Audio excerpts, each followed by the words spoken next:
सुखदेव भगवान की जय। योग महापुरांगद योग माता नमस्कार भगवान हमारे प्राणनाथ सतगुरु सदगुरुदेव स्वामी देवीदास महाराज जी के पावन श्री श्री चरण कमलों में साष्टांग दंडवत प्रणाम नमस्कार हो। आइए प्रभु जी की कृपा करुणा आशीर्वाद से आज का सत्संग आरंभ करते हैं। आज के सत्संग में महाराज जी जो हमें सबसे पहला ज्ञान देते हैं कि प्रेम के मार्ग के बारे में, कि प्रेम का मार्ग कैसा है। इस मार्ग के बारे में जानने से पहले हम थोड़ा सा विचारें कि प्रेम क्या है। प्रेम वो है जिसमें स्वार्थ नहीं होता। प्रेम वो है जो दूसरों किससे किया जाता है। प्रेम वो है जो दूसरों के लिए किया जाता है। जब हम भगवान से प्रेम करते हैं, यानी कि जब हम भगवान के निमित्त सब कुछ करते हैं, भगवान के लिए करते हैं और तन मन धन सब भगवान के लिए अर्पित कर देते हैं, मन वचन कर्म से भगवान की आज्ञा का पालन करते हैं, तब ये कहा जाता है कि ये व्यक्ति भगवान का बहुत बड़ा भक्त है। वो भगवान से कुछ नहीं चाहता, भगवान से भगवान को चाहता है। भगवान से भगवान को पाने के लिए कुछ भी खोना पड़े वो खो देता है, कुछ भी त्याग करना पड़े वो त्याग करता है। तो इसी मार्ग को प्रेम मार्ग कहते हैं। कहते हैं प्रेम मार्ग में सब कुछ समर्पित हो जाता है। अगर रत्ती भी हम अपने लिए सोचें, स्वार्थ की रत्ती भर भी भावना आ जाए, तब वो भावना प्रेम के मार्ग में बाधक रूप है। और प्रेम का मार्ग एक ऐसा मार्ग है जिस मार्ग में चलकर बड़े बड़े भक्तों ने भगवान को पा लिया। गोपियों के अंदर ज्ञान नहीं था, उनके अंदर केवल भगवान के लिए प्रेम था। उद्धव के अंदर बहुत ज्ञान था, ब्रह्म ज्ञान था। उद्धव को उस ज्ञान का थोड़ा अहंकार की रत्ती उसके अंदर आ गई। भगवान ने उसकी अहंकार की रत्ती को का विनाश करने के लिए उद्धव को गोपियों के पास भेजते हैं, एक पत्र में संदेश लिखकर। गोपियां गोपियों के पास जाते हैं उद्धव। गोपियां पूछती हैं, भगवान कृष्ण के यहाँ से आए हो? हाँ। कृष्ण कहाँ है हमारा? कहते वो तो नहीं आए। कहते फिर तुम क्या करने आए हो? कहते मैं उनका पत्र लेकर आया। कहते पत्र में क्या रखा है? पत्र से तुम हमें कृष्ण को मिला दोगे? कहते नहीं, वो तो ब्रह्म है। ब्रह्म ज्ञान को उपदेश देने लगे। गोपियों ने कहा, उद्धव ये ब्रह्म ज्ञान को तुम अपने पास रखो, हमें तो सोते उठते बैठते, गैया चराते, दही पिलोते, भोजन बनाते, झाड़ू बुहारी करते, हमें तो हर पर कृष्ण चाहिए। हमें कृष्ण के ब्रह्म ज्ञान से, तुम्हारे ब्रह्म ज्ञान से कुछ नहीं लेना। कृष्ण होंगे सारे संसार के मालिक, पर वो हमारे प्राणों के प्रीतम है। हम उनके बिना एक पल भी नहीं जी सकती। यानी कि गोपियों का तन मन धन आत्मा सब कुछ कृष्ण के लिए न्यौछावर था। जैसे घर का काम करती थी वो, कृष्ण की बांसुरी सुनते ही सब कुछ छोड़ के भाग जाती थी। इतनी दीवान भी थी उनकी। ऐसी दीवानगी देखकर उनको और भी ज्ञान देने लगे। उन्होंने क्या करा, उस पत्रों के हजारों टुकड़े कर दिए, कृष्ण कृष्ण करते समाधिस्थ हो गए। उनका इस प्रेम को देखकर उद्धव बहुत लज्जित हुआ चकित भी हुआ। लज्जा से नीचा करके वो भगवान के पास पहुंच गए। भगवान को कहते हैं, हे प्रभु, धन है आपकी गोपियां, उनके प्रेम के आगे प्रभु मेरा ब्रह्म ज्ञान भी तुच्छ है, मैं तो कुछ भी नहीं। भगवान मुस्कुरा दिए, कहते अरे उदो, तेरे अंदर जो ये रत्ती रत्ती भर ब्रह्म ज्ञान का अहम आ गया था, मैं इसको तोड़ने के लिए तेरे को वहां भेजा। कहते देख लिया ना, ज्ञान से प्रेम ऊंचा है। महाराज के चरणों में बहुत प्यारा भजन था जो महाराज जी अक्सर सुनते थे। सबसे ऊंची प्रेम सगाई, सबसे ऊंची प्रेम सगाई, दुर्योधन को मेवा त्यागो, साग भी दूर कर गई। प्रेम के वश अर्जुन रथ हाकियो, भूल गए ठकुराई। ऐसी नाच नचाइयो वृंदावन में, ऐसी रास रचाइयो वृंदावन में, गोपियों ने नाच नचाई, सूर क्रूर इस लायक नहीं, कहा लघु कहूं बड़ाई। सूरदास का ये बहुत अच्छा पद। सूरदास कहते मैं इस लायक नहीं, भगवान की महिमा मैं कहाँ तक बढ़ाई, महिमा का ज्ञान मैं कहाँ तक करूं। तो प्रेम सगाई सबसे ऊंची है।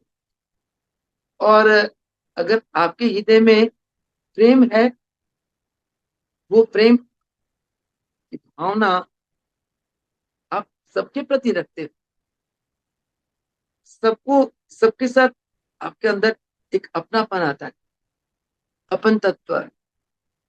सबसे पहले हम गुरु के साथ अपनापन की भावना रखते हैं। ये भावना कौन देता है? ये भावना गुरु देते हैं।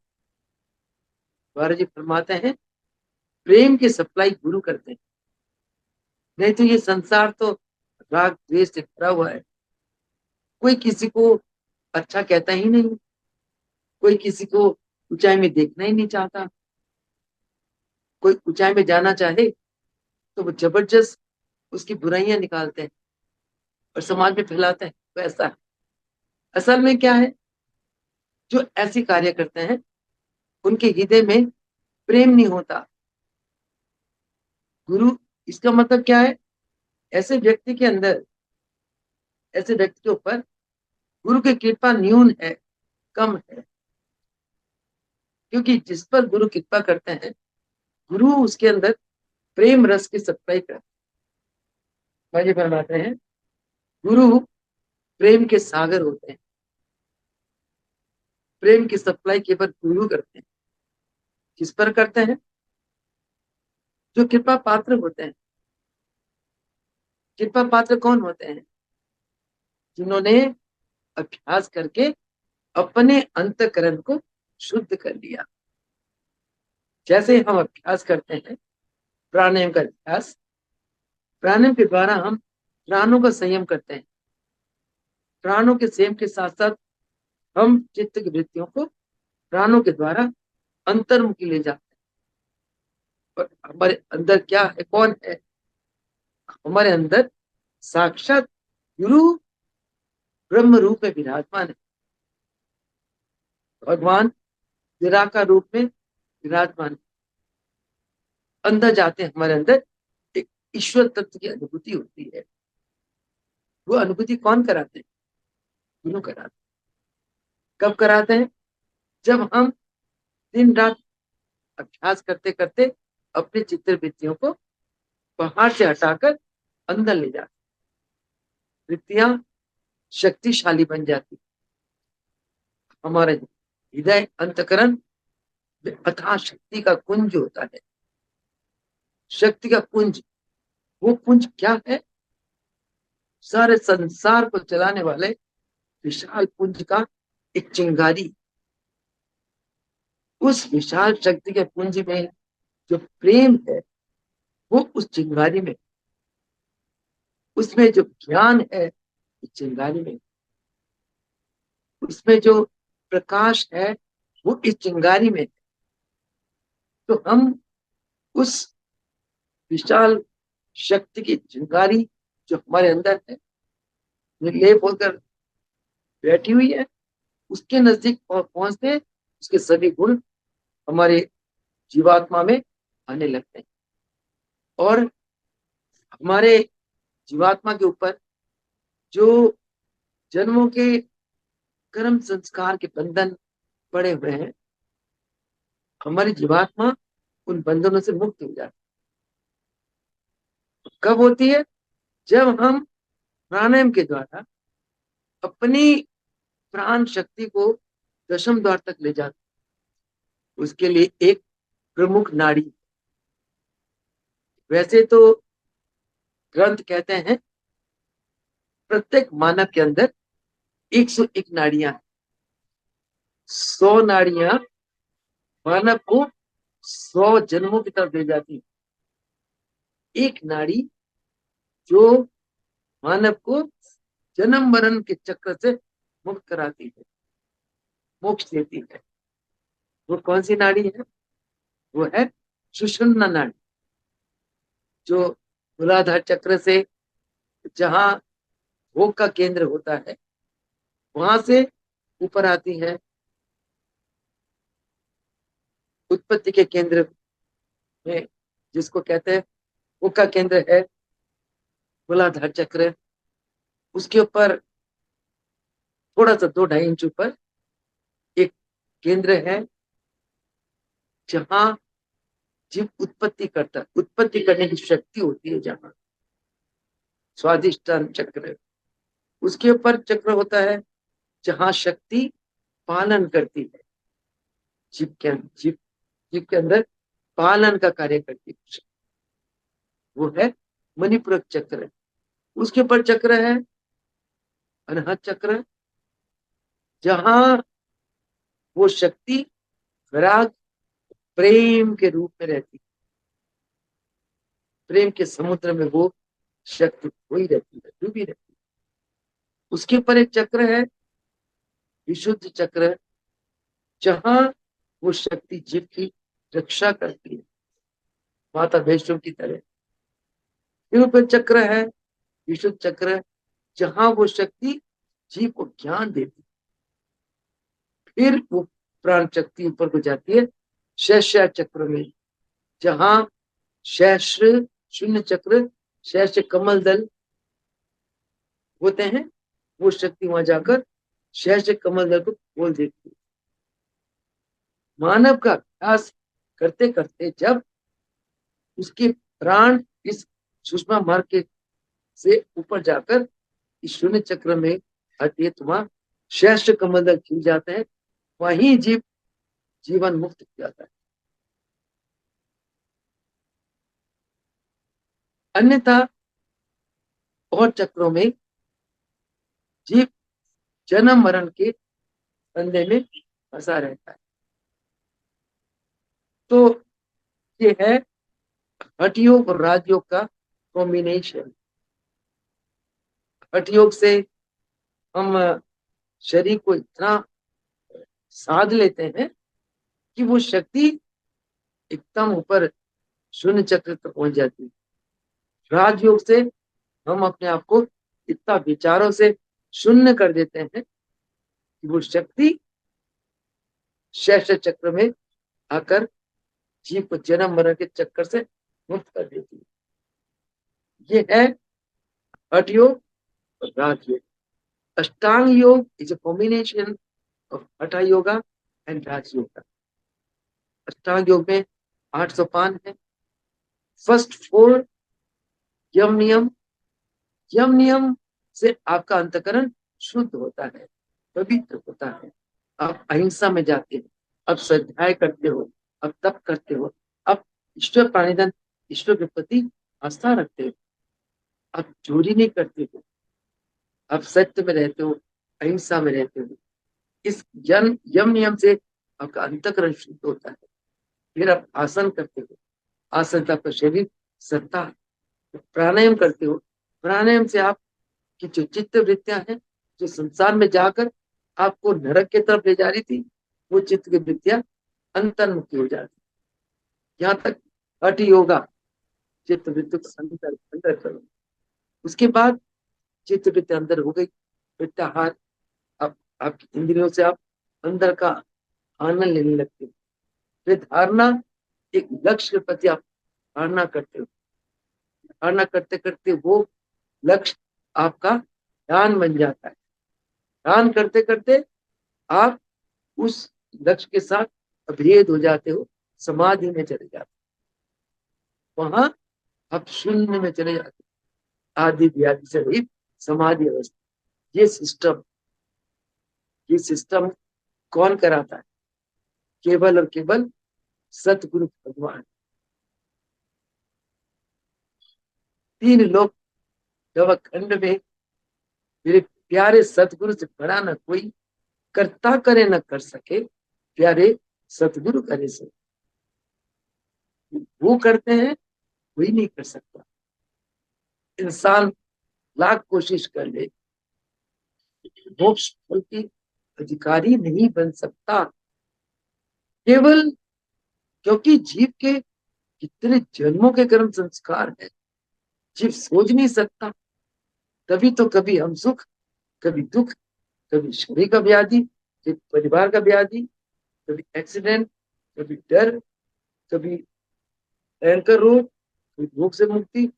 जीव अप डाउन होता रहता है, due to the karmas of his own self. स्वयं के कर्म के कारण जीव इस प्रकार चक्कर में बता रहता है। इन चक्रों से मुक्त कराने वाले, इन संस्कारों को काटने वाले केवल और केवल गुरु। गुरु भी सतगुरु। सतगुरु कौन है? केवल और केवल योगी गुरु ही सतगुरु है, जो स्वयं सत में है और आपको सत का ज्ञान कराते हैं। महाराज जी ने अपने आप को, महाराज जी रामलाल तुलकराज प्रभु जी की शक्ति, महाराज जी एक परम परमेश्वर की दिव्य अविनाशी शक्ति है। वो शक्ति जब निराकार बन जाती है, हम उसको ब्रह्म कहते हैं, परमात्मा कहते हैं। जो वो शक्ति साकार रूप ले लेती है, हम उनको सतगुरु कहते हैं। उस शक्ति ने साकार रूप लिया श्यामलाल प्रभु के नाम, उसी रूप में। फिर साकार रूप लिया कृष्ण भगवान के रूप में। फिर साकार रूप लिया देवीलाल प्रभु के रूप में। इसके आगे कोई नहीं। I can challenge, it is my experience,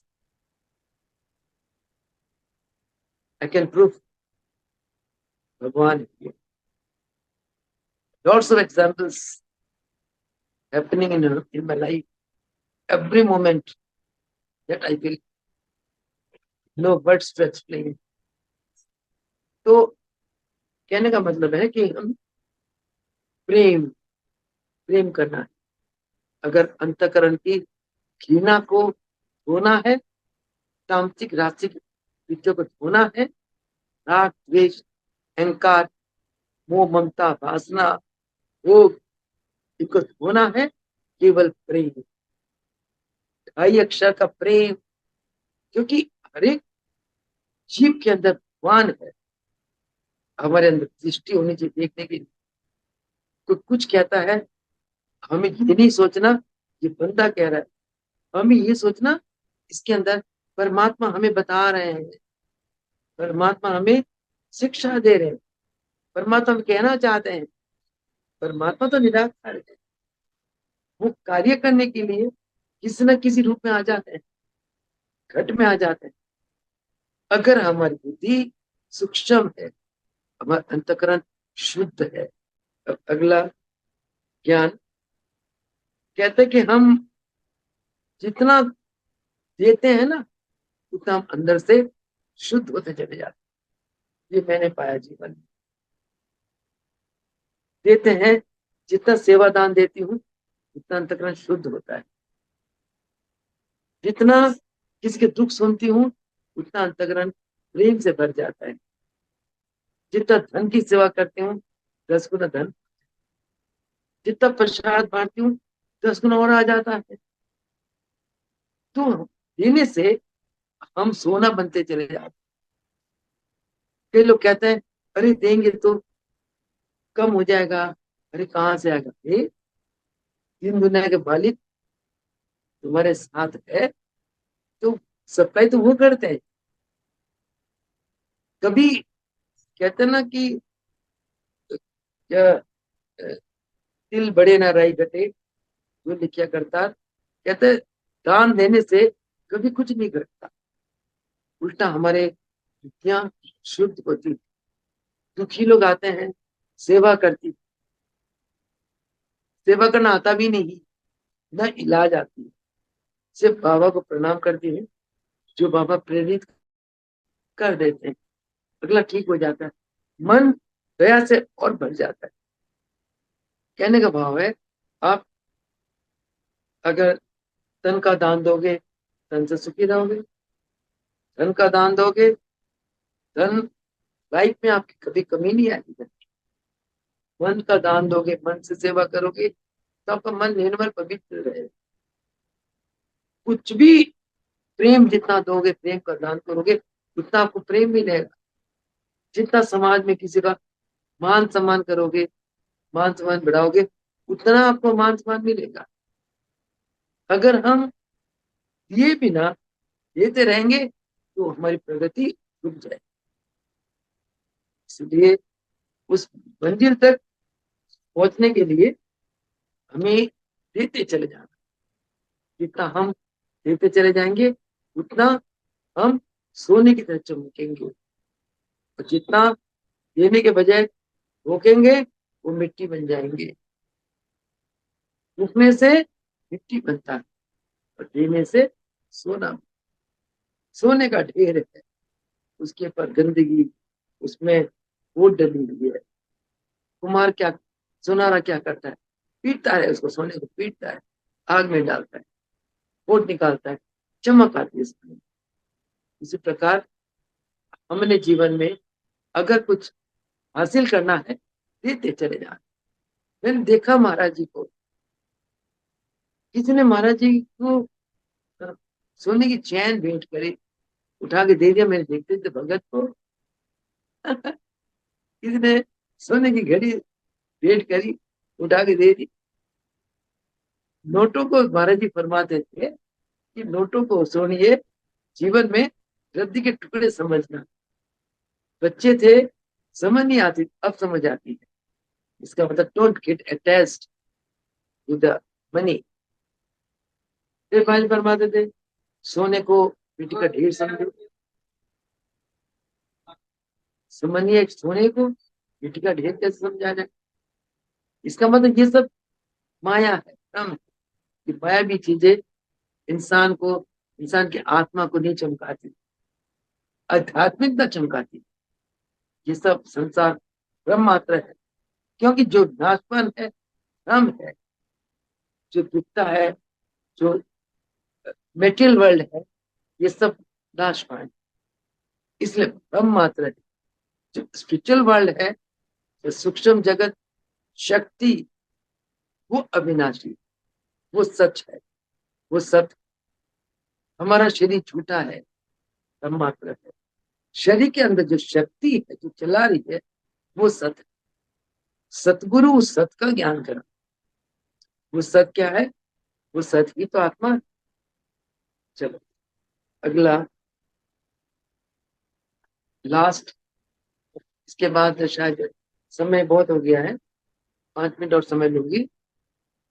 आज के सत्संग में आखिर का जो सत्संग ज्ञान महाराज जी फरमाते हैं कि प्रेम तभी अच्छा लगता है जब तुम जिससे प्रेम करते हो वो जैसा बन जाओ। एक कवि ने गाया, प्रेमी बनकर प्रेम से ईश्वर के गुण गाया, मन मंदिर में गाफिला, झाड़ू रोज लगाया कर। प्रेम तब अच्छा लगता है कि तुम जिससे प्रेम करो वैसा बन जाओ। नहीं तो प्रेम पर टिकता ही नहीं है, उसका कोई अर्थ नहीं है, टूट जाता है। इसीलिए अगर हम परमात्मा से प्रेम करना चाहते हैं, परमात्मा का प्यार लेना चाहते हैं, तो हमें परमात्मा की तरह बनना पड़ेगा। लैला मजनू बड़े प्रेमी हुए, एक दूसरे के प्रति बहुत आशिकी थी उनको अंदर। ऐसा नहीं था कि सिर्फ लैला ही प्रेम करती थी, जब मजनू प्रेम करता था, दोनों की आकर्षण शक्ति बहुत जबरदस्त थी। उसी प्रकार भगवान श्री कृष्ण, मीरा, मीरा क्या कहती है, वीरो तो गिरिधरी गोपाल, दूसरों ना कोई।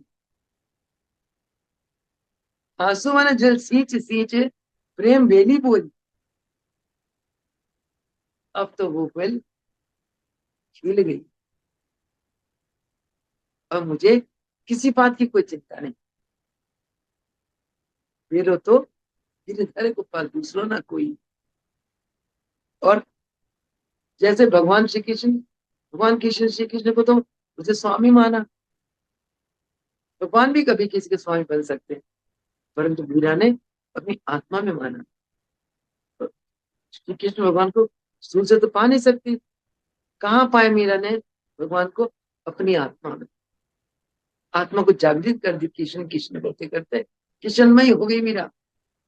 उसी वक्त राधा भी कृष्ण कृष्ण करते करते राधा कृष्ण का रूप बन गई।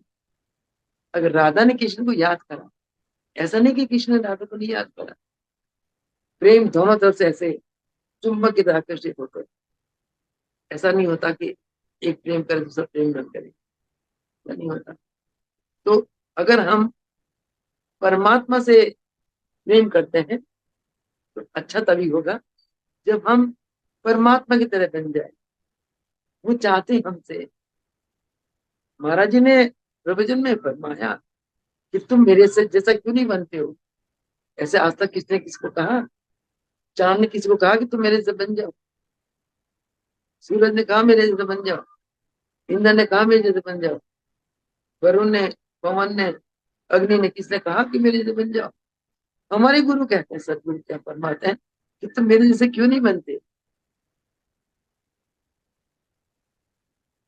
क्या मतलब, किस प्रकार महाराज जी ने साधना कर करके अपने आप को ऊपर उठाया, हमें भी ऐसा ही करना चाहिए। साधना करते करते हमें अपने आप को ऊंचाई में लेके जाना। ऊंचाई का मतलब हमें गुरु की तरह बनना है, गुरु नहीं बनना, गुरु तो गुरु है, उन जैसे बनना है। क्या उन्होंने सेवा करी, हमें सेवा करना चाहिए, पर हित में सारा जीवन दे दिया उन्होंने, हमें करना चाहिए। सबसे प्रेम करते रहते, हमें प्रेम करना चाहिए। कितना दुखी आता था, उसके साथ शेयर करते थे उसके दुख को, ये भी करना चाहिए। शक्ति देने वाले तो भगवान है, कृपा करने वाले भगवान है। अब मैं बताऊं, अभी 5 दिन पहले एक देवी आई, चाहे रोती हुई, पति को लेकर। कहते मैं बहुत परेशान हूं, मेरे कई महीने से मेरे पति चल नहीं सकते। फिर क्या हुआ, कहते आप रिपोर्ट देखेंगी। मैं कहा हाँ दिखाओ। उसके जब रिपोर्ट देखा तो गल्स थे, फ्यूज थे, जिसकी प्रॉब्लम थी L2 L3, जो लंबर रीजन में होता है, L3 L4 L4 L5 L5 S1, इतने सारे मन के उसके डिस्टर्ब थे। 9 बजे का टाइम, सब लोग चले गए, मैं पुरुषों को वैसे भी नहीं कराती। देख के बड़ी दया आई। तो महाराज जी ने मुझे, जब मैं 50 साल की थी, जब करनाल आश्रम सौंप गए थे, तब महाराज ने तब मुझे फरमाया था कि देवी और पुरुषों की सबकी पर्ची तू बनाएंगी, कि तेरे लिए नर नारी सब बराबर है, ऐसा आशीर्वाद दी गई थी। चलो हम लोग का आशीर्वाद मिला हुआ है, नर नारी मेरे लिए बराबर है। पर टच नहीं करती मैं, फिर भी देवी को ले लिया मैंने, कुर्सी में बैठ के मंदिर में बाबा को माथा टेका, और जिसके जो आसन बाबा ने प्रेरणा दी, करा दी। आसन करके, मतलब मैं खाली बोलती गई, उसकी पत्नी ने उसको स्पर्श करके उन आसनों को उसी एंगल में उतना मोड़ा, कराया। और आसन करने के आधा घंटा सेवा हुई उनकी। आधे घंटे के बाद वो चलने में उनको 50% राहत मिली एक ही दिन में। आज पांचवा दिन था। उस व्यक्ति का चेहरा खिला हुआ था, तेज तेज चल रहा था, काफी फर्क था। तो ये सब, ये कृपा किसने करी? गुरु ने करी। हम तो नहीं, हमें तो पता ही नहीं ना, हमने डॉक्टरी कर रखी। ना हम डॉक्टर है, ना बुद्धि है, ना बल है, ना विद्या है, कुछ नहीं है। फिर बाबा का नाम लेते हैं, बाबा करवा देते हैं। कृपा उन्होंने करी, परंतु इस कृपा स्वयं करी है, परंतु वो प्रसन्न किस बात के पे हुए होंगे? हमारे प्रयास को देखकर, हमारे अंदर की दया भावना, सेवा भावना। दया सेवा भी वही करते हैं, परंतु हमें थोड़ा सा इस काम के लिए थोड़ा सा प्रयास करें। भगवान कहते हैं, मेरा भक्त एक कदम मेरी तरफ आ गया है, मैं 10 कदम उसकी तरफ आगे बढ़ता हूँ। परंतु मेरा भक्त एक कदम तो आ गया है, मैं 10 कदम आगे जाऊंगा उसके पास। तो ये सब कृपा करने वाले सदगुरु भगवान स्वयं है, स्वयं करते हैं। तो कहने का भाव ये कि अगर हमें गुरु की प्रसन्नता को पाना है, गुरु की कृपा पात्र बनना है, तो हमें सदगुरु जैसा बनना है। महाराज जी, मैं देखती हूँ, एक बार है, आधी रात एक भगत को एस्थमेटिक प्रॉब्लम थी। करनाल की बात, 1997 की बात, 76 की बात है। तो महाराज जी ने कहा कि भाई पत्नी का, महाराज जी को बहुत सांस फूलता है, न सो सकते, न बैठ सकते, न उठ सकते, न चल सकते, सांस फूलता है। मैं कहते कोई बात नहीं, यहाँ 2-3 दिन के रख लोगी आश्रम में। हाँ, बस पत्नी और पति एक कमरा दे दिया उधर पीछे। मेरी ड्यूटी लगा दी कि तूने इस इस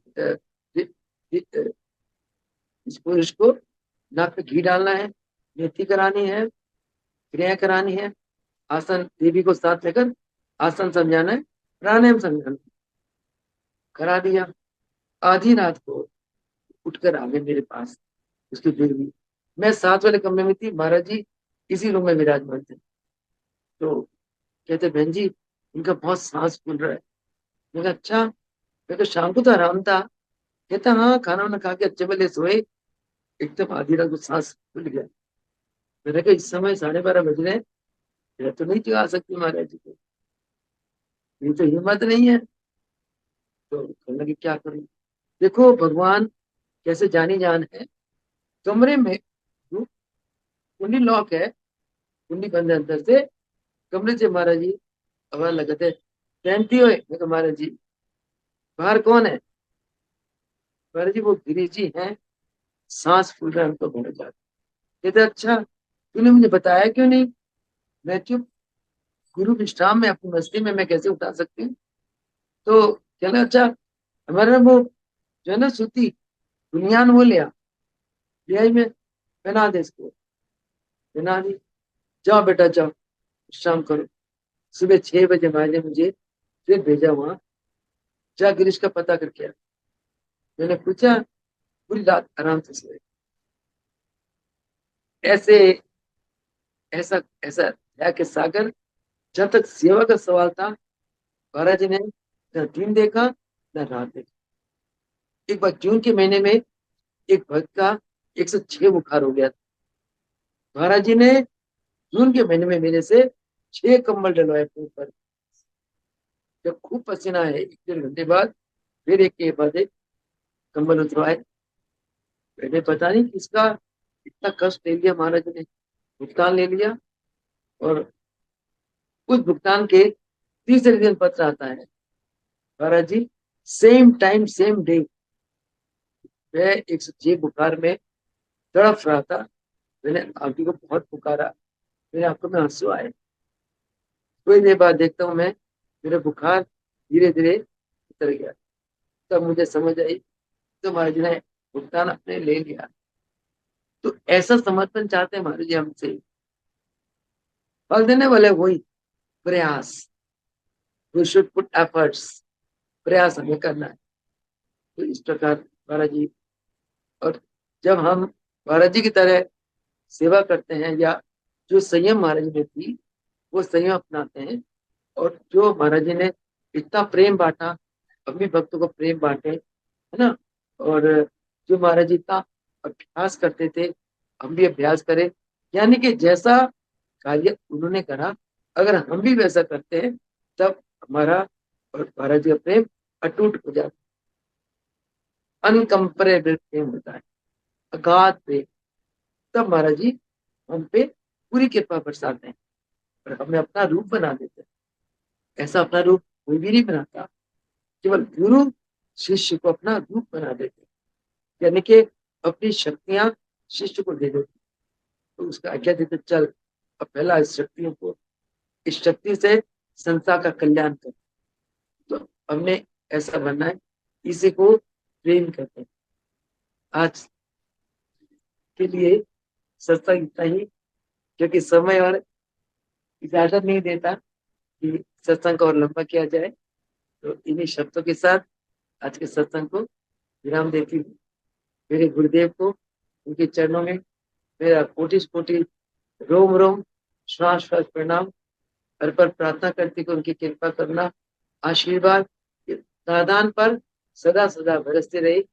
आप बच्चों का प्यार मुझे हमेशा मिलता रहे, और मेरे अंदर से भी प्यार आपको महाराज जी बरसाते रहे। इन्हीं शब्दों के साथ आज के सत्संग को समाप्त करते हूँ। वो सकुदेव भगवान की जय। बोलो योगेश्वर महाप्रभु रामलाल जी, उनकेश्वर भगवान, सरस्वती भगवान जी की